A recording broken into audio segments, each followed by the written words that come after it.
Thanks. Okay, everyone can hear me from that? Cool, thanks. Thank you to Just Eat, to LondonJS, Chirpo, to everyone for inviting me and for organizing it. It's a pleasure to be here.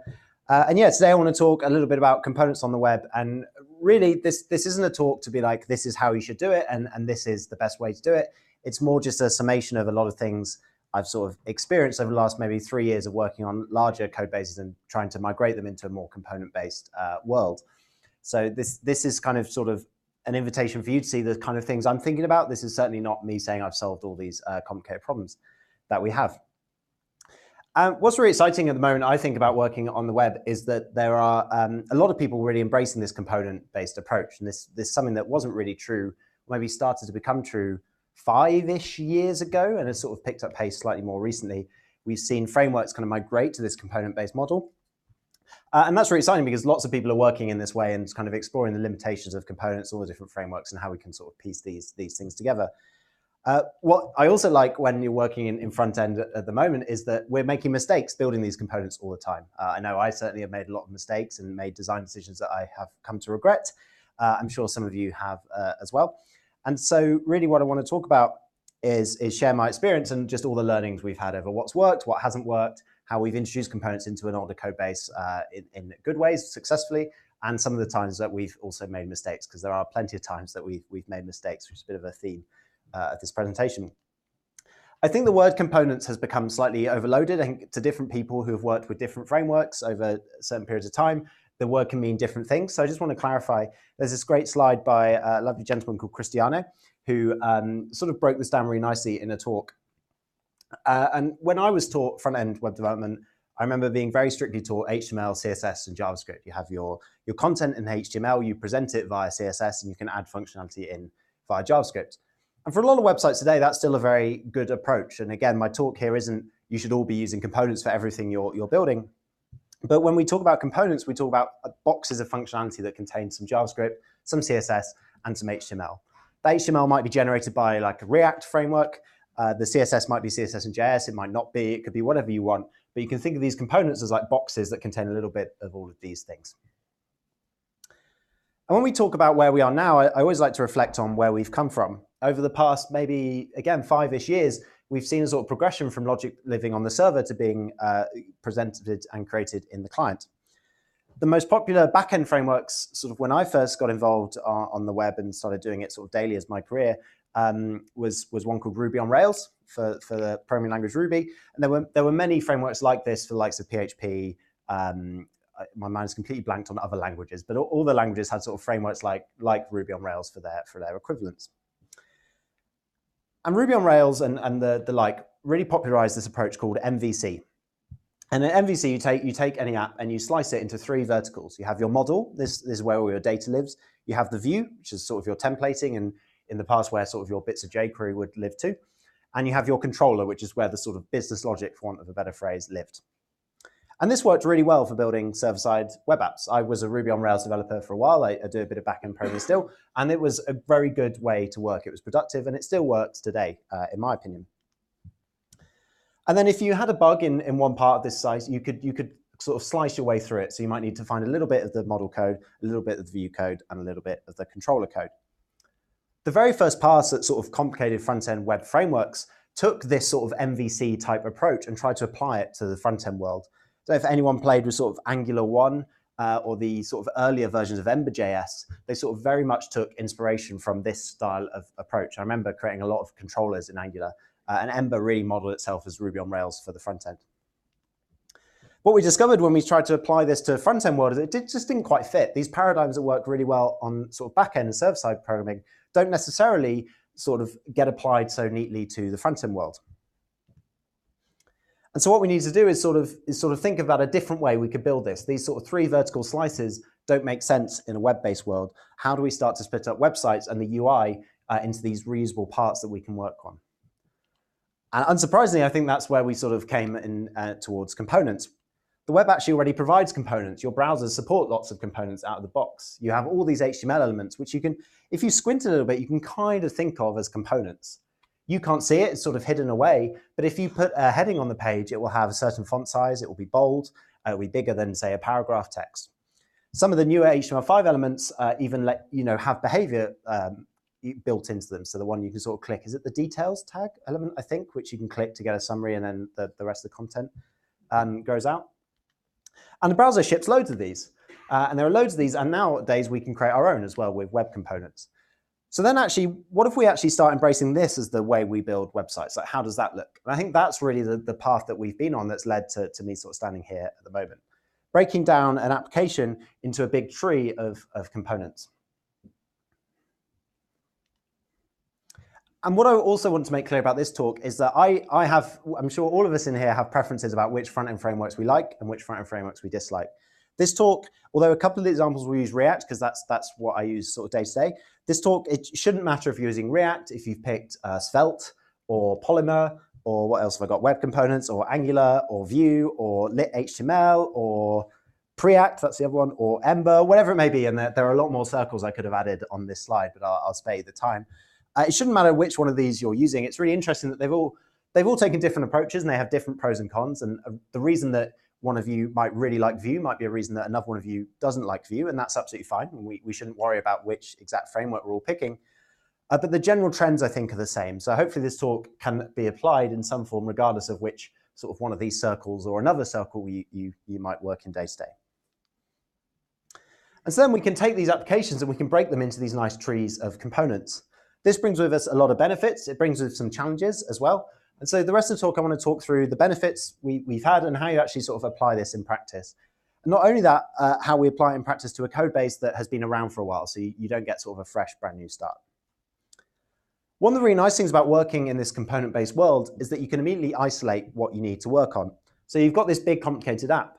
And if you think back to the MVC sort of 3 vertical slices, to fix a bug in that, you had to find a little slice of the model, a little slice of the view, and a little slice of the controller. In this world, all you have to do is pick the exact bit you care about, dive into the component where you need to add the feature, fix the bug, and you're there. So this works really well on the web, where you have lots of UI, bits that are repeated across the site, and you need to dive in and sort of isolate yourself into one part of the code base. So as I said, there'll be some code examples here that use React. But this is not a React talk. I'm not here to talk about React at all, really. And so the theory of components is pretty clean. We have this tree of components. You can dive into the little bits you need. They're all boxes of nice HTML, CSS, and JavaScript. And you can work on them, and you can use whatever framework you want. And the theory is great.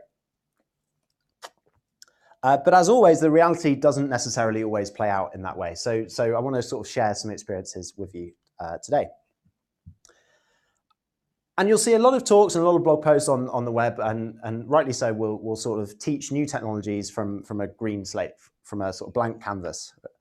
And that's fine, but I think a lot of us, at least me, I don't get to go into work every day and create a new blank canvas that I get to write new shiny code in. We have an old code base at work, and so really a lot of this stuff is looking at how we deal with that, and it still can sort of modernize and learn and add new techniques into the system without sort of blowing everything away. When I talk to people about this, or we get lots of things like our 8-year-old app is built on Backbone, and we've got a bunch of old Angular components that are actually functioning just fine on the site, and we can't prioritize the time to replace them. And that's absolutely fine. I don't think we should be sort of putting ourselves down for having some parts of the code base that are a little bit old, particularly in front-end world where things move very quickly. But I think you can still make improvements and iteratively get to a better place, even if you sort of can resonate with any of these examples. Or for me, where I work at Thread, it's a very old picture. We have a bunch of 6-year-old jQuery code that still runs every day on the site. Would I write that code right now? No, I wouldn't. Do I wish we had endless time and money and I could replace it all with what I think is nicer code? Yeah, I definitely do. But is all that code working on the site, not causing any bugs and not actually slowing us down that much because it's kind of fairly well isolated? Like, yes. And so there's no need to rush and replace that. We can focus our energies on the parts of the code base that we're touching more and that need a little bit more attention. And so there's nothing stopping you taking an application that is sort of split in this legacy way or has legacy code and just slotting some newer, nicer components in there. And if you do this and you do this over time, and as you add new features, you sort of pull a little bit of the code base forward, before you know it, you'll have complete sort of trees of components sitting in your application. This is almost sort of a step-by-step guide. You can follow this pattern again and again and again. You can get one component in place, get a second in place, and so on. And you can do that whilst leaving other bits of your code base alone. So I want to talk about now some of the things I've learned about components and from building them. And the main one, if you were to take away sort of one rule, if you like, or guideline about components, is think of them as black boxes of functionality. What I mean by that is that you as the developer sort of using a component on the page, you shouldn't have to know how that component works under the hood. So let's say I've built, or we work together at some company, and you say, well, I'd like a nice carousel on our homepage. I don't think carousels are quite as popular as they once were, but I think you'll still find them out there. And what's really nice if you're sort of working this component style is I say, you want a carousel? I built one. It's so good I even called it Fancy Carousel. And you can configure it a little bit. You can tell me what speed the images should roll around. You should tell me if it plays infinitely or not. But you don't need to worry about how it's implemented under the hood. You don't need to worry about how I structured the CSS, what the JavaScript looks like. You can just dump this into your page and get on with your day. And again, this is a web kind of component example of a custom element, but this could be a React component, this could be an Ember component, this could be whatever component you would like it to be. So on the whole, you want to strive for these black box components. You want to enable yourself to just be able to reuse components without having to worry about the details. And this phrase, black box components, is going to come up a lot throughout the rest of the talk. As I already hinted, black box components let you work in isolation. So to sort of give you an example of this, this is part of Threads called The Shop. So this is the app I build every single day. We sell clothes, as you can probably figure from the picture. And this is mostly a componentized sort of web page. This is one of the newer parts of the site, one of the newer parts of the code base, and it is all built sort of using, in our case, React. And so one day we then get a bug. You say we've got bug reports where users are unable to like or dislike individual items. So you might, if you're at the back, you might struggle to see, but on these sort of cards, there are little red love hearts that you can click if you like an item of clothing. There's also an equivalent dislike icon if you hover over it. That feeds back into the sort of thread machine learning algorithm, fancy stuff that goes way over my head. And if you like or dislike stuff, we'll recommend you hopefully clothes that you're more likely to like or dislike. And so you get a bug report saying, well, users aren't able to do that. And because it's a bug report from a user, not from another developer, it's obviously very vague, doesn't have a lot of great detail within it. And you're sort of tasked with tracking this bug down and figuring out what's going on. And on this part of the site, we actually do have a kind of tree of components powering this. This is relatively modern. And remember, we just need to find that little bit where we need to isolate in and look at the bug. So what we can do is we can start with this whole tree of components, the entire shop. We say, okay, well, we know the problem is with liking or disliking an individual item. So we can immediately discard everything other than one of these. So immediately now we've got rid of all the code that powers all the rest of this shop, and we've zoomed in on that card. So at Thread, we call this an item card, and it's what we use across the site to show items of clothing. And again, okay, we're looking for the bug in liking or disliking an item. And we know that an item card is itself made up of a bunch of smaller components.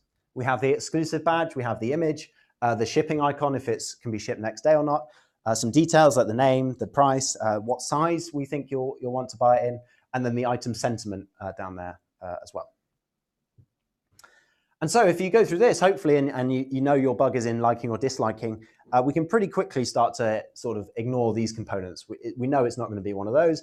We know it's almost certainly going to be in the item sentiment component.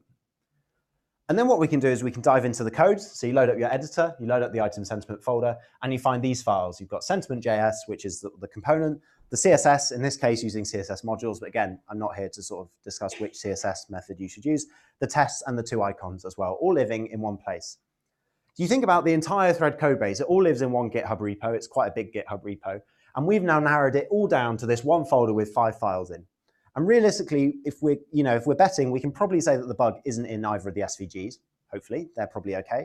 So now actually we've brought it down to 3 files. One of those files isn't even an actual file. It's a file there to help you reproduce and therefore fix the bug. So we've gone from a whole website to 2 files that we need to load up in our editor and care about. And that to me is sort of the main benefit, one of the really powerful things about components. We're not good as humans at keeping things in our heads, which is not something we're great at. I'm not very good at it myself. If I've got to sort of track lots of different files, I lose where I'm at and I get out of sync myself. And so being able to just have as fewer files open in your editor that you actually care about at any one time is going to give you a productivity boost. I want to talk now about a thing. Oh no. We might have. Your internet connection is unstable. Right, there we go, good. So I'll press next and we'll stand here for 5 minutes and we'll be here for 4 hours, but it'll be worth it. So I want to talk about the reusability seesaw. This is a ridiculous name, mainly because I wanted to make this joke with the slidey text and the seesaw in the background. But when you're building components across your website, you're going to want to reuse them. If every component you built was only used once, you would be putting a lot of overhead into building these boxes of functionality that you're then never going to reuse across the site. If you picture Twitter as a series of web components, I should point out, by the way, I'm using this just as an example. I've never worked for Twitter. I have no idea if they use components or not, or how it looks. I'm just sort of using it as a handy example. If you think of all these tweets showing here, if they were all different code, different components, that would really be defeating the object of building components. You want to be able to have this tweet component and reuse it consistently across your site. So say again, we're working on threads, and you say, please build a component to view an item of clothing on thread, kind of like the item card we just had. Let's imagine we're building that from scratch. So you go away, you get it, and you say, okay, well, to show an item on the page, we're going to need to take the item ID and we'll make a request to fetch that item's information. So the first version of this looks like that. This is great. You can dump this in your code base, you give it the ID, you know exactly what this is doing, you don't have to worry about any of the details, like job done, this is great. And then we get a follow-up request.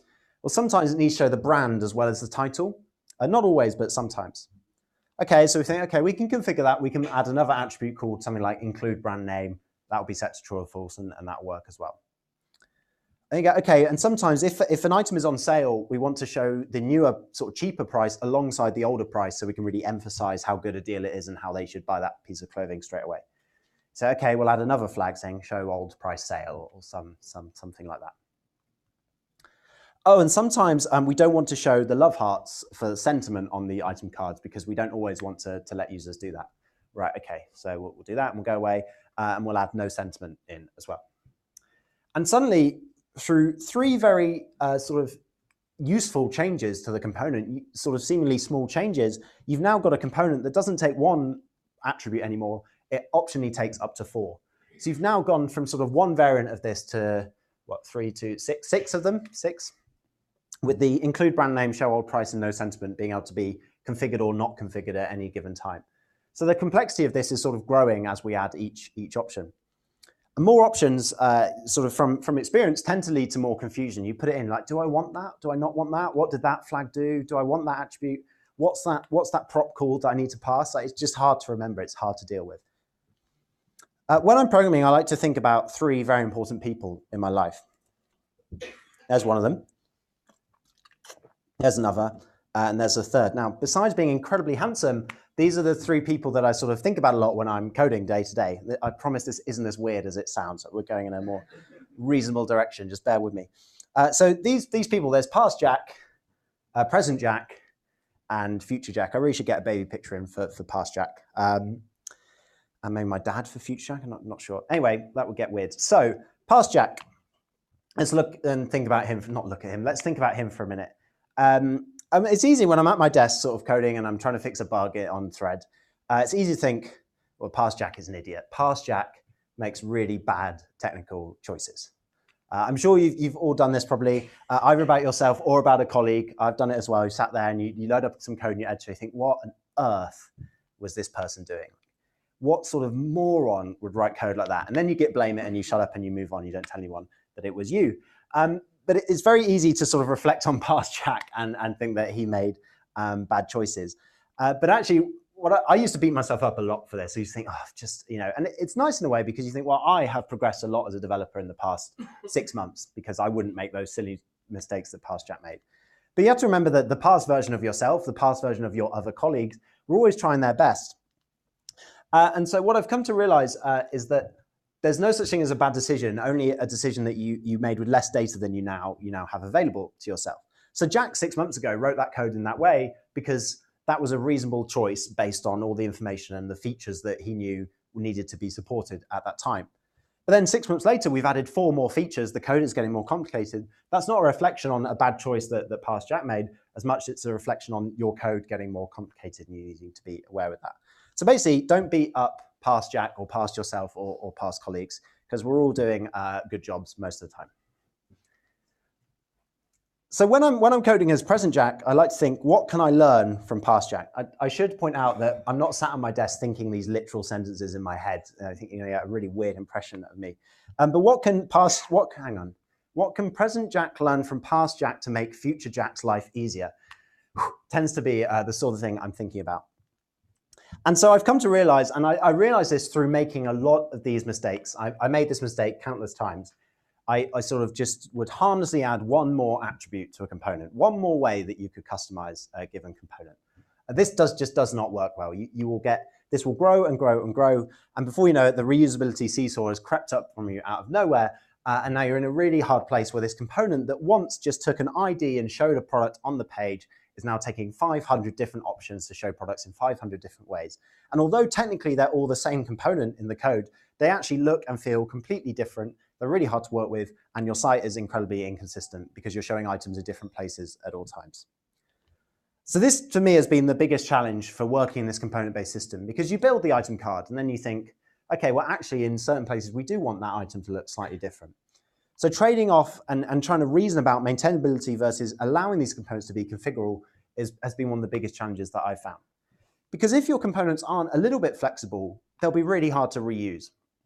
And so you have to find that balance. And it's a hard balance to find. I can't give you sort of any hard and fast rules that will answer that question for you. For me, it sort of has come with sort of experience and basically getting it wrong a bunch of times. This happens on threads. So we look a bit about how we tackled this. Here's the item card that you saw earlier. We have two other variants of it. We have this one called feed. You can see they're just a little bit more compact. And we have this one called, this one is called compact. That one is called feed. Where they just show slightly less bits of data at any one time, depending on where they're sat. And so how do we deal with this? How do we sort of still allow some variety and customizability of our components without allowing that sort of seesaw and confusion to come in? These are what I call, or what the designer would call, that you're working with, nearly the same. So, oh, Jack, we're going to use the item card with just a small tweak, but don't worry, because it's nearly the same. And those are the words that you need to look out for and be thinking, how can we sort of encode this nearly the same without it getting way off track? How do we allow components to slightly differ when required, but in a controlled way that we can actually deal with? And so the solution I'm going to present is the one that we've used. I would love if anyone has tackled something in this sort of ballpark to sort of hear from you, because I'm not necessarily convinced this is the best way, but it's the way that we've come up with. We've ended up coming up with this concept of the thing that we call variants.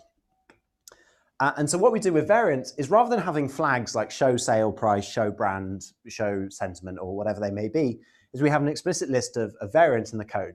So for that item card, we have three. We have full, compact, and feed. And then when you, as another developer on our team, use one of these, you can explicitly pass in the variant you want. So here I say, I want an item card, but I want it to be compact. So notice now that we haven't got those three options like show sentiment, hide sale badge, or whatever they may be. We've just got one option still where you can strictly pass in only one of the three variants that we have in code said that we support. So this has been a way that we've sort of wrestled back some control of our components. And it's all about preferring explicit configuration over sort of implicit options, explicitly configuring the variants rather than just allowing anything to be arbitrarily turned on or off. Another challenge we've then had is, once these components start growing, is how do you know when to split up one big component into two smaller components? Components are cheap, but they're not free. Every time you add code to a code base, there is a little bit of a cost associated with that. You have to maintain that component. You have to maintain that piece of code in your code base. That when whatever framework you're using upgrades, that might be another component you have to go and rewrite to upgrade to the latest API. When there's a bug, that's another component file you've got to go and look in case there's a bug. When you upgrade ESLint and a rule changes, you've got to go and update it there. There are loads of cases where just having more code will slow you down. Of course, we do need to have code, unfortunately, else, well, I guess fortunately, else none of us would be here and be paid to create code. But there's, there is a cost to having code. When you add components, you add complexity. You think of that tree of components. Every time you add a new component, that's just more stuff to keep in your head, more stuff to think about, more stuff that could break. The surface area of things that could go wrong gets bigger with every component you add. We'll talk a little bit more about this in a bit, but you also have to have communication between components. They might want to pass data from one to the other or talk to each other. The more components, the more that will have to happen. And you're going to have to document your components, keep everyone in the loop about them, have the design system up to date, have the designers aware of what the components are, and so on. I don't want to put you off. Like, components should be small, and you should have lots of them. You think about HTML elements as being some of the smallest components you have. They're tiny, and we have tiny components on thread.com. We have a component that just renders that little love heart just on its own. That we have tiny components up to massive components. But it is important to keep in mind when you create this component like the item card, and then you add functionality to it and you add new features to it, think sort of when should we reconsider this being one component? When should it actually maybe be split up? Unfortunately, I can't really offer sort of any advice here. There's not a hard and fast rule. And this will be something that comes down to the preference of you and the team you work on. Some of you might like to keep your components really small, and so you break them up very early on. Some of you might sort of sit in the middle and sort of think maybe here. Some of you might be like, actually, I'm gonna let components get really big before breaking them up. All of these are reasonable approaches. It's really up to you to sort of just think about that. I encourage you just to think about it whenever you're asked to add a new feature to a component. Just think about, can you pull some stuff out here to maybe make your life a bit easier? There are some sort of questions I ask myself when I'm working on a component and trying to decide if I should split it up or not that I wanted to share. These, again, are not scientific. They're not hard and fast rules. They're just sort of some things that float through my head when I'm not criticizing 6 months ago Jack. How many lines of code is it?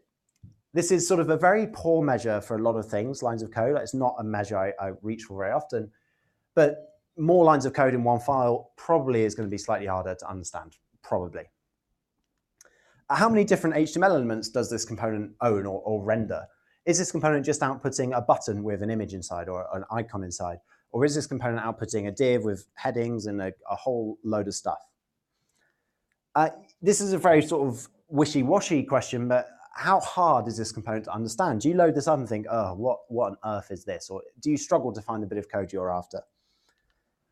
Is the component hard to name? This sounds silly, but if you're struggling to come up with a good, succinct name for the component, maybe it's not quite the right component. Do you naturally want to put and in the name is also a good choice that you've actually got two components that you're sort of trying to push into one. I discovered a component that PassJack, not me, PassJack had written called item name and price. I don't know why the E has gone on to the second line there.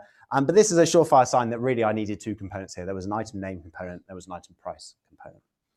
Again, there are no hard rules here. You just need to have a think about this, and it's something that you'll sort of grow a preference for as you work more with components. I talked right at the beginning about black boxes and how if there was one thing you should take away from the talk, it should be think about components as black boxes. And that is true, but unfortunately, sometimes you are going to need to break that black box because components need data and they often need to talk to each other. A way to know if a component is what I would describe as a black box component is to ask yourself, like, could you pick up this component that you've got in your code base, go to a random other project, just dump it in and have it work straight off the bat? If you could, then it's a really good sort of black box component. But if you need to drop in the component, connect it to Redux, or do whatever you might need to do, hook up different CSS, load in global CSS styling, then it's certainly not a black box component. But not all of your components can or should be black boxes. If you have these black boxes, which I've helpfully represented as gray circles, but think of these gray circles as black boxes, they've got a nice border around them now.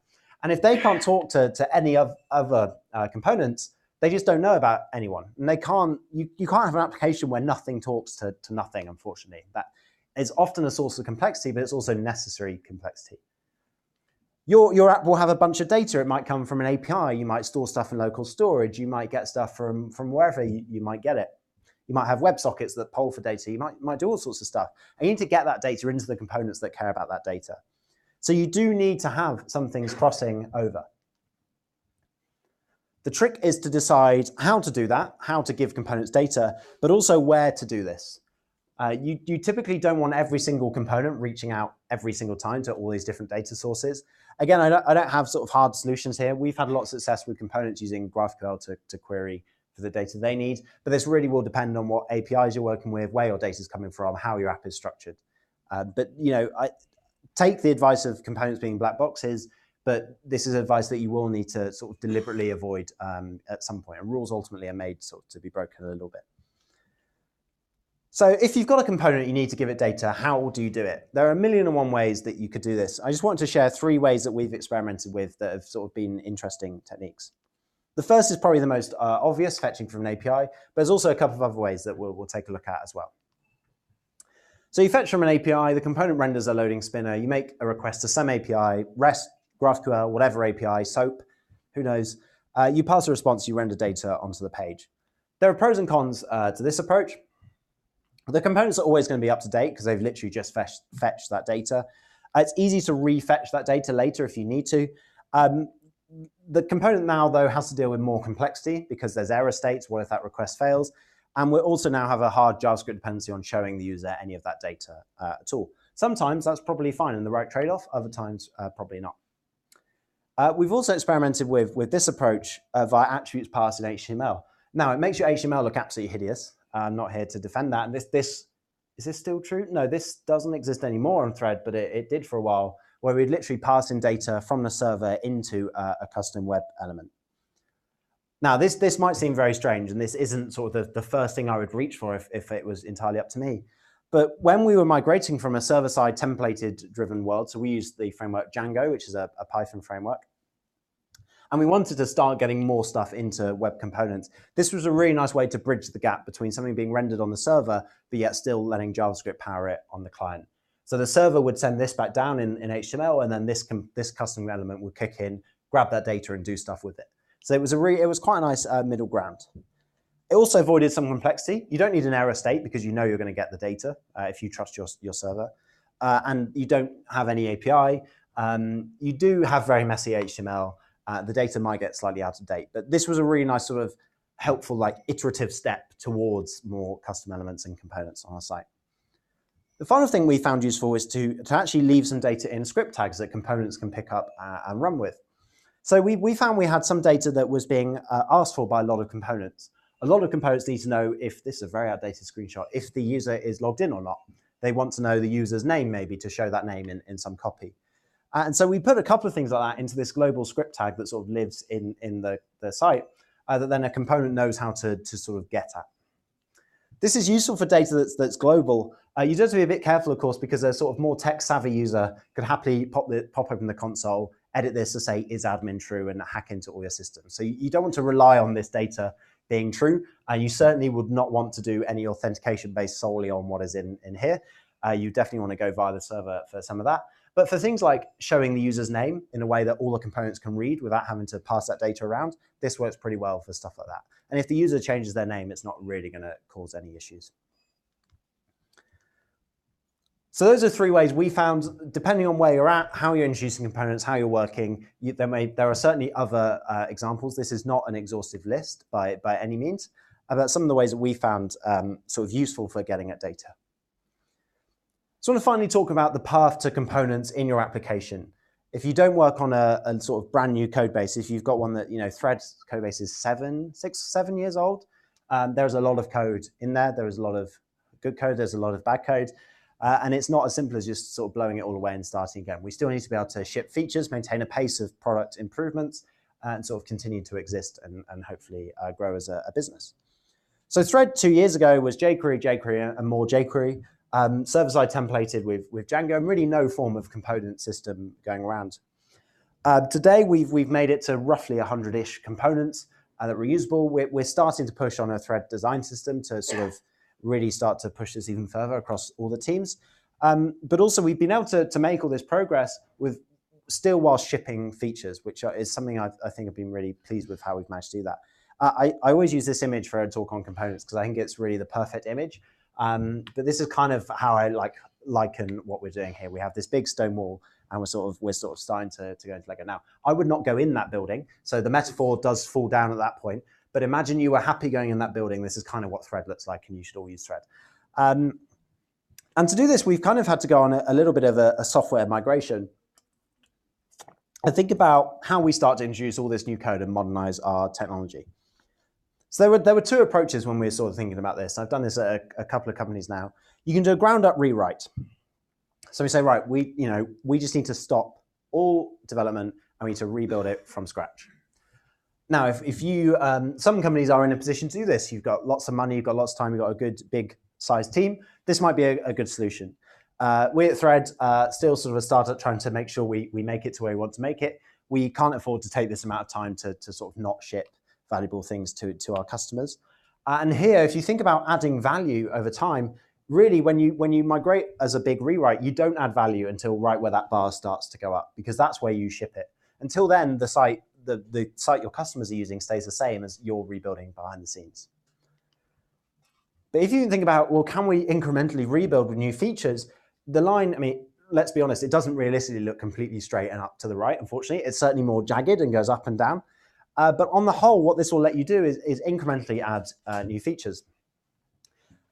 And they will be slower at first, because you're going to have to work on a code base that is half old and a bit new, and sort of deal with that and bridge the gap between those. But you're able to build new features using modern sort of technologies that you've picked without having to sort of slow down product work or rebuild the entire site.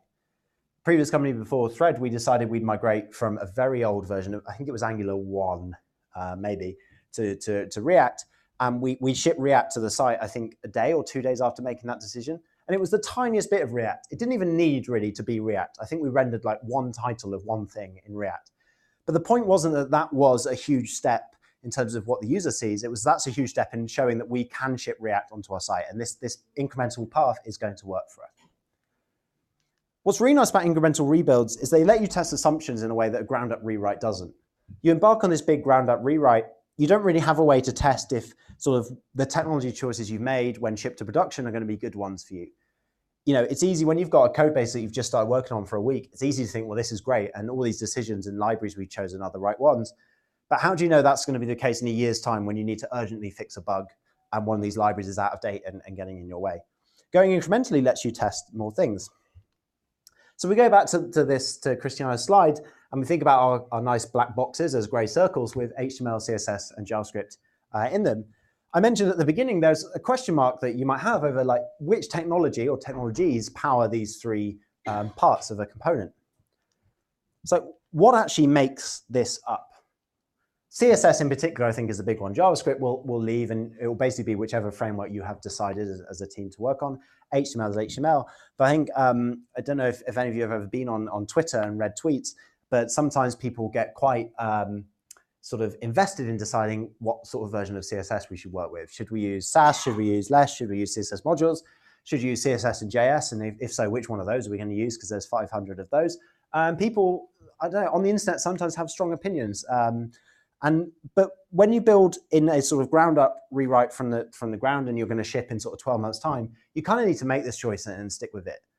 But what we've been able to do when you go incrementally is try something out and like see what it feels like to go full cycle with a bit of technology. So I think I mentioned it earlier, we use CSS modules at Thread. We've adopted those now. I want to tell you about sort of how we did that. So someone on the team said, hey, I think we should try CSS modules. They said, like, because I've read that, you know, company X uses it and it's worked well for them. Here's a few reasons that we think it's a good idea and we'd like to try it. So, okay, great. Let's give it a go on the next component that we build.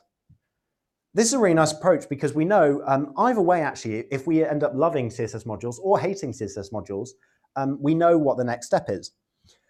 And so if you think of that tree of components, you can have some components that just using regular CSS, you know, whatever the old one was. For us, it was just regular, or Sass actually, but just sort of regular CSS. And then you can ship one component that uses CSS modules. And this isn't a thing you want to keep doing. If we had 20 of these circles all using a different method of CSS, that would be a bad place to be in. I'm not saying that that's good. But allowing yourself to experiment in this way is actually really useful, because whichever way this decision goes, it's pretty beneficial. If we dislike it, we say, okay, well, let's remove CSS modules from that component and just move on with our lives and try and figure out what else we'd like to do. If we like it, so great. Should we now just start using CSS modules from now on? Or are we like it? Are we not quite convinced? What are the next steps to sort of making this decision? You can choose a technology and you can pick it and you can work with it locally on your laptop and you can review it in pull reviews and all the rest of it. But I think there's a lot of value in taking a bit of tech from you playing with it on your laptop through to it being live on production, and you learn a lot from that sort of whole cycle. So yeah, you know, you don't want to have 20 different JavaScript frameworks powering all your components because you keep trying a new one every single week. That would not be a good place to get to. But experimenting with new technology in this component-based world is a really nice way to do it, because these components are these black boxes. So it's easy to get bogged down, I think, comparing and debating different approaches to components. Which JavaScript framework should we use? Which CSS library should we use? Which this and which that? Which icon set should we use? All the rest of it. But what we've really found, and to finish with components, is they're great to work with. The working in isolation, the black box approach is really nice, but also lets you and your team experiment, try new things, and hopefully have a lot of fun in the process. So thank you very much for listening. I hope that was useful. You can find me, as Chiba said, at javascriptplayground.com. I also do a podcast now. If you're not bored of me for whatever it's been, half an hour, you can have me in your ears every other week for about an hour. Great. That's a podcast called fishandscripts.com. It's a very funny name. And you can find me on Twitter as Jack_Frank. So I'm happy to take any questions. Hang around. Thank you very much for listening.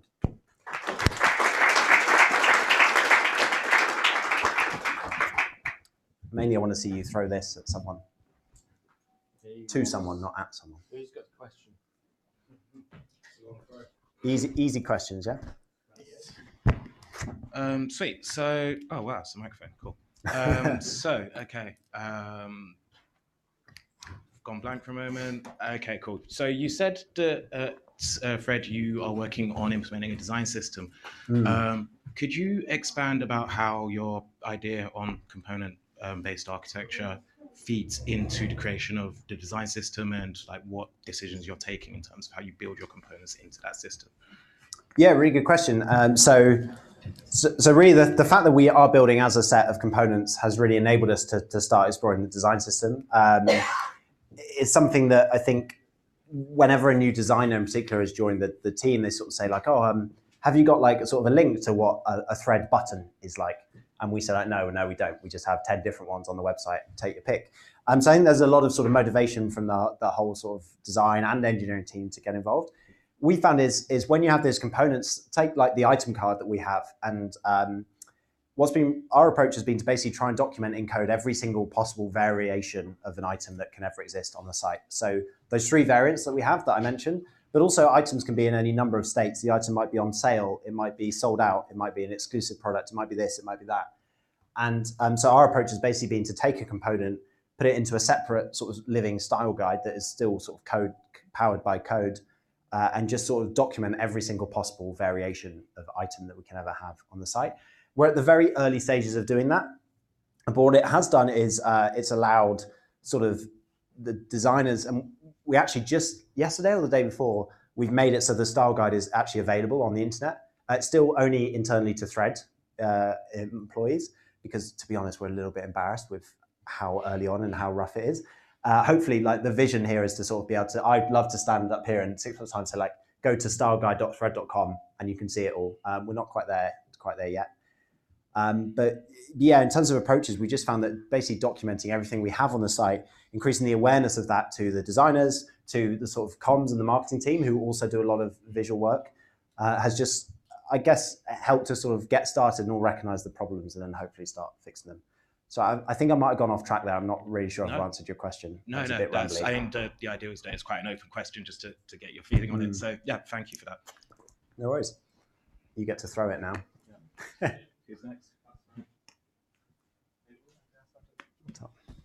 Hi, Hey. Thank you for the talk. It's really good. Thank you. At some point you mentioned about having an app written in Angular and then you start introducing components in React. Yes.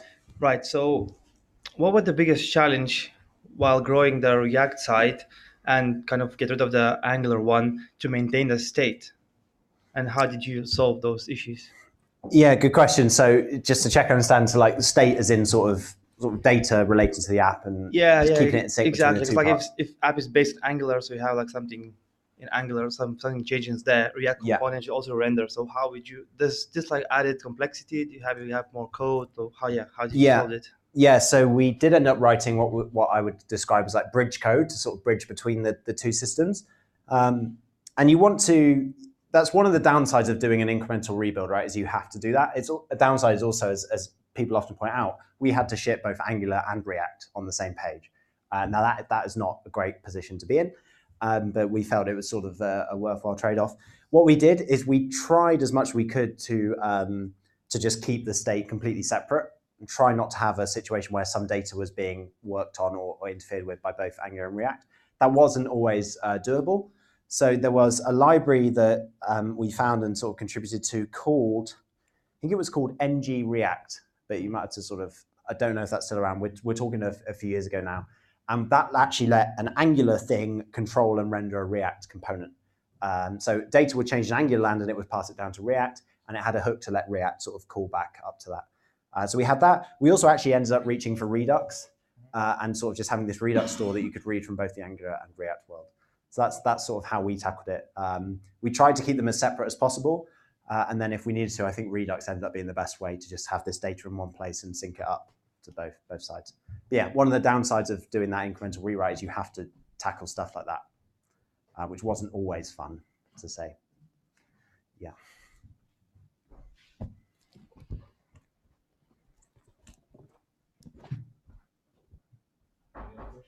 Great. I have a question then.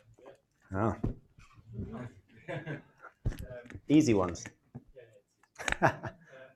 You didn't mention much about testing, which is for me is one of the powerful thing of isolated components, because then you can test them in isolation. Yeah. When you said, oh, I have a bug, I have to drill down, but then I'm in isolation, the fact is that you also have to check if something else happens in the application. So about testing your components, if you can say a little bit more. Yes. You're a super fan of testing, so. Yeah, I do like testing, as you know. Yeah, so one of the benefits is we write sort of unit tests for every single individual component. I think there are now, for nearly every framework, there are testing libraries for those frameworks, which makes that really nice. We try to test each component in isolation, as you say, but that can sometimes be challenging because what you might end up in a situation where the tests, okay, let's take the item card and say you want to write tests for the item card. Do you write tests that when you're on an item card, you can like and dislike an item, because we've already written tests for the item sentiment component that checks that works accordingly. So it's sort of that middle layer, I guess you would like typically call it integration testing, roughly, that we haven't always found the right answer for. What we've now gone for and started expanding is we have unit tests that test each component strictly on its own, and then we've gone for actual high-level acceptance tests that actually fire up the app in a browser and click and do that. That's hard because you can't cover every single edge case. In that, you don't want to have 10,000 acceptance tests testing every single interaction. One of the visions of the design system is we could run acceptance tests on the component as it's rendered in the design system and check what happens there.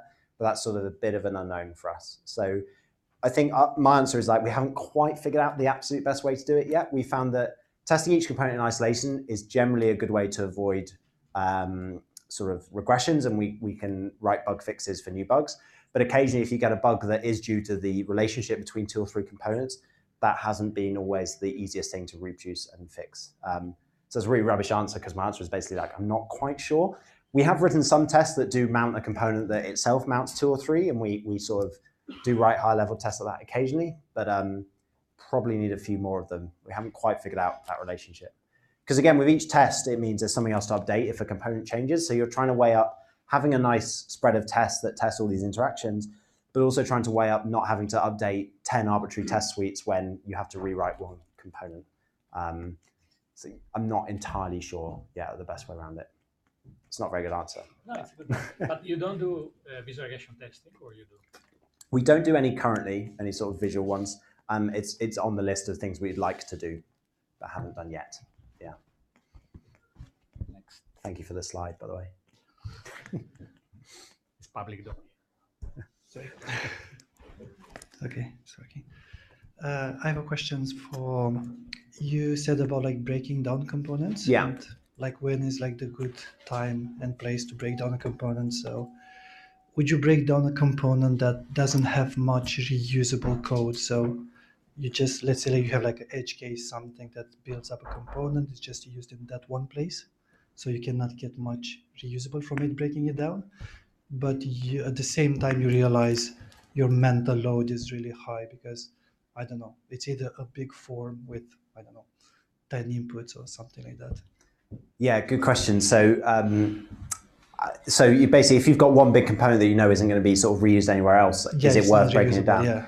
I would still break it down. Again, just at whatever point you sort of can't keep all the stuff in your head. So we have, for example, we have a bunch of components that power the checkout part of Thread. Now we're only ever going to have one checkout. Yeah. We're not going to have multiple checkouts. But we've still broken that down into quite small pieces, just more for the developer kind of cognitive load.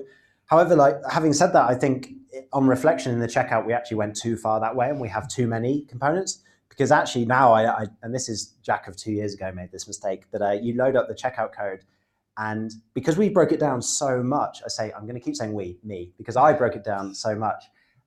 There's so much code written to communicate between all these little components that we broke out, that's almost harder than if there was just one big component that powered the checkout. So yes, you want to be breaking it down, but you want to make sure you're breaking it down in a way that is going to end up with you in a better place rather than just doing it for the sake of it. If you say a component had like one complicated edge case that led to a bunch of code, I would often just try and pull that out into even just a regular JavaScript file that has a function, and I sort of box that up within a function, just to keep the component slightly leaner. But again, it's sort of, there's overhead to pulling code out in that communication, so you have to weigh those two up. But yeah, I would still look to break it up even if it wasn't going to be reused.